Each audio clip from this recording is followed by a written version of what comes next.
ফরজ গোসল করার পদ্ধতি হলো, আপনার গোসল ফরজ হলে বাথরুমে গোসলখানায় গিয়ে সর্বপ্রথম আপনার শরীরের যে জায়গায় নাপাক লাগছে বা কাপড়ের যে জায়গায় নাপাক লাগছে সেই জায়গাটা কি করা, পরিষ্কার করে নেওয়া আগে।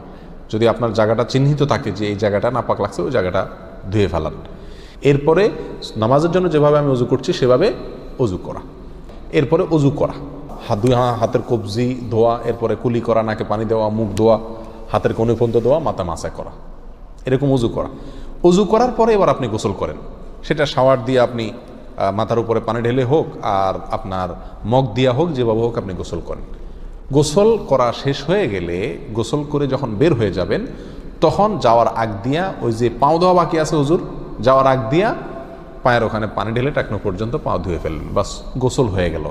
এই ভিতরে আপনার শরীরের প্রতিটি অঙ্গের প্রতিটি জায়গায় পানি পৌঁছানোর চেষ্টা করতে হবে। প্রকাশ্য অঙ্গ যেগুলো, নাভির প্যাচ থেকে নিয়ে, বগলের নিচ থেকে নিয়ে, আঙ্গুলের চিপা থেকে নিয়ে, প্রত্যেকটা জায়গায় যেন পানি যায়, সেজন্য সেখানে পানি পৌঁছানোর চেষ্টা করতে হবে। ডলার দরকার হলে ডলবে, যেভাবে ওখানে পানি পৌঁছাতে হবে। কানের প্যাঁচের ভিতরে, একেবারে গভীরে না, প্যাঁচগুলোর ভিতরে যেন পানি যায় সেদিকগুলো খেয়াল রাখতে হবে। কোনো একটি জায়গা যদি শুকনা থাকে তাহলে কি হবে না, ফরজ গোসল হবে না।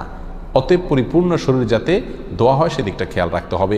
নেল পালিশ ইত্যাদি বা কোনো রং টং ইত্যাদির কারণে যদি কোনো আবরণ থাকে শরীরের উপরে, তাহলে সেগুলো সরা নিতে হবে, তা না হলে কি হবে না, ফরজ গোসল আদায় হবে না। কথা, প্রথমে শরীর এবং কাপড় থেকে নাপাকগুলো ধুয়ে নেব, এরপরে অজু করব পূর্ণাঙ্গভাবে, পাও ধোয়া বাদে, এরপরে গোসল করব।